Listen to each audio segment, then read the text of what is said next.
Hey there, welcome to this week's episode of Bloomerang TV. Thanks so much for tuning in. I'm Steven, I'm the VP of Marketing over here at Bloomerang, and I'll be hosting as always. And maybe you're a fundraiser who's felt this. I know I have, and I've definitely heard other people say it, that you feel like your pipeline's getting a little clogged, right? You've got some donors come in the front door, and they just they either stay at their giving level or maybe they actually downgrade, and you just can't move them up to the next level. So I've got somebody here who can help you with that. He is Jeff Schreifels. He is the senior partner over at Veritus Group. Hey, Jeff, how's it going? Good. How are you doing, Steven? Good. Very good. Thanks for being here. Thanks for taking the time. Before we jump into it, maybe you could tell people a little bit about what you do and kind of what Veritus Group is all about. Okay. Well, let's see. Quickly, I've been in fundraising for a little over 27 years now. So I've worked on the direct response all the way down to the up to the major gift side. So I know the whole file, and I know this whole unclog part because we've been working with this for a while. But Veritus Group really was started about 6 years ago to work with clients on major gifts.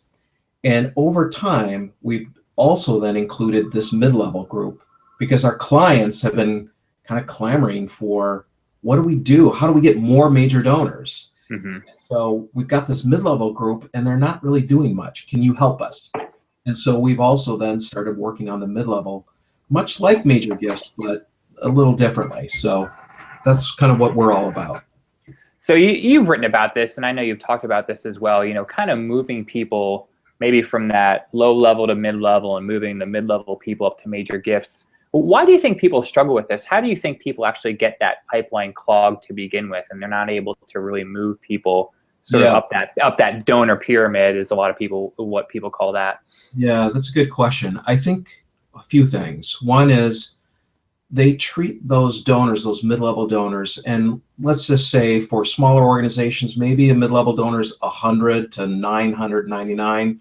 For a larger organization, it could be 1,000 to 9,999. Okay, so it's different on how big you are. But there's this group of donors that have high value, and we're treating them like $15 donors. Right. Okay, so that's one thing. So we're communicating to them who have high value the same as we would a new donor or someone that's very low value. So another thing is, I don't think we are communicating perhaps with those donors in the way that they want to be. Mm-hmm. We're assuming because they're part of that big pile, they're either going to get direct mail or email, and maybe they don't want that. Maybe they want something different, and we're not reaching out to them specifically to ask them, how do they want to be communicated? And I think at that level, this mid-level, these donors are wanting to start to connect on a more personal level, and we're not doing that. So that's another reason. We're not also telling these donors in a very compelling way how their gifts are really making a difference. And that is huge. Donors want to know impact. And if they're in that middle group and we want to move them up, they need to know, how are their gifts actually making a difference? And then I think finally is, we're not challenging those donors enough. In other words, we might be treating them as a $15 donor, and we might be changing dollar handles on fund appeals or emails, but that's about it. We're not really sitting down and asking them for a larger gift or to consider something that maybe they never did before. So I think those are some of the reasons why we've got a bunch of donors in the middle that are just sitting there, and either they're attritioning off or they're downgrading their giving over time. And we're seeing this when we look at the data. Yeah, I'm glad you said that we don't ask them, because it sounds so easy and simple, but it's true. Maybe, a lot of these people, we're not moving up the pyramid because we're not asking them to move up. I mean, is it really as simple as asking them and showing them impact? I mean, these seem like pretty simple things, but they don't get done for whatever reason. I know, it is. It's very simple. And we see this in major gifts as well. People are looking at their major gift program saying, why aren't these donors giving more? And then when we get into it and we look at their strategies, we find out, well, you're not really challenging them to do anything different or putting things in front of them that will give them a bigger vision. It's the same way with these mid-level groups. If you don't ask, you don't get. Mm-hmm. So. So what should people do to get started? Maybe they recognize that, hey, we've got people who are just kind of stuck. What should people do? Should they, start by segmenting? Should they start by auditing their communications? What are some practical ways? Because I feel like this is kind of daunting if you're kind of feeling that this is a problem. Where should people start? Well, first they have to do something. They can't just let it, unclog itself. That's right. the thing. All right. So I would say, first of all, you need to have the will and desire to spend more time and energy and resources on this group. And you've got to get leadership and everyone on your team agreeing that this needs to happen. Otherwise, you're not going to be able to make it happen. So then really what you need to do is really come up with a mid-level strategy. And to do that, you first start with the data. Look at these donors by cum levels. So what we like to do is take the whole donor file and do a donor pyramid and figure out by cum levels what the revenue per donor is.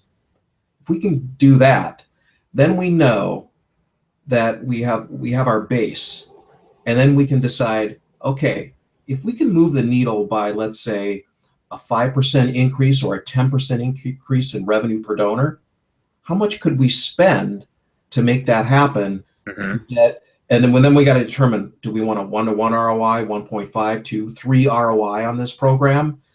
We have to decide that. And then that really tells us how much we have to spend on each one of those segments. And then what I would figure out, what we want to do is we want to assign a mid-level rep, somebody who's in charge of what we would say of probably a caseload of 600 donors. 600 donors that we would tier A through D level, with the whole intent on more personalization for those A level and B level than the C or D. So like a major gift program who has a major gift officer for 150 donors, we've got one mid-level rep that's working 600 donors. So that starts the process of getting to know these donors, finding out what their passion and interests are, reporting back, starting to give them that personal touch, and then also listening to the donor, finding out, well, maybe they have a lot more capacity and inclination than we thought.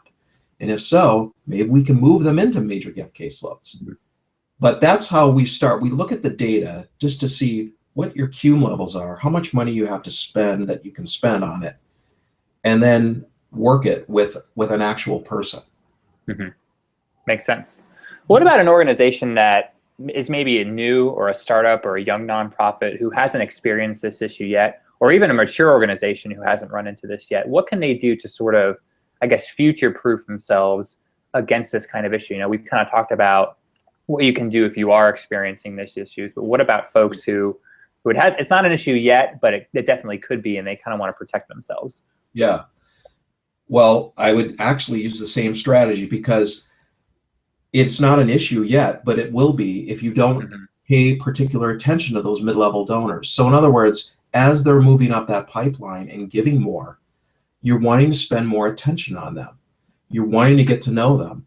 You're wanting to run wealth indicator information over them to see what, all the information you can about those donors. You might not be able to do that at the lower end because it's just not cost effective. But you can, because at the higher or mid-level, because you have more money to spend on them, they're giving you more revenue. Ultimately, what we want to do is create a pipeline into major gifts of qualified donors. A major gift officer's best thing is that they can be handed to them a number of qualified donors. So, these folks have been vetted, the mid-level reps talk with them, they know what's happening, and now here they're ready for a visit, or they're ready for a major proposal. That would be the greatest thing for a major gift officer. So if you're new, you're always taking that in, of course, that, hey, I've got to have a low dollar strategy, a mid, and then a major gift strategy, so that this pipeline can remain open. The reason why the pipeline's clogged in many of these organizations is they haven't thought about that middle. And for many years, they didn't think about the high end. They got the low end down, but they're, so now they're starting to look at the full spectrum of what's going on. And you can have a low end and a high end, but it's going to be clogged unless you do something with that middle. Yeah, no one goes from low to major gifts. At least not a lot of them do. Yeah, very rarely. In fact, I know organizations that try to do that. Right. Wealth overlay on any new donor, but they may have some capacity, but they have yet to have the inclination or propensity to want to give. That takes time. And that's where the mid-level program can really spend some extra time on them and develop that. Well, great, Jeff. This is awesome advice. I want to give you the last word because I know you've got a lot of great resources. The Veritus Group blog is really fantastic. Where can people kind of find out more information and learn more from you guys? Yeah, well, thank you.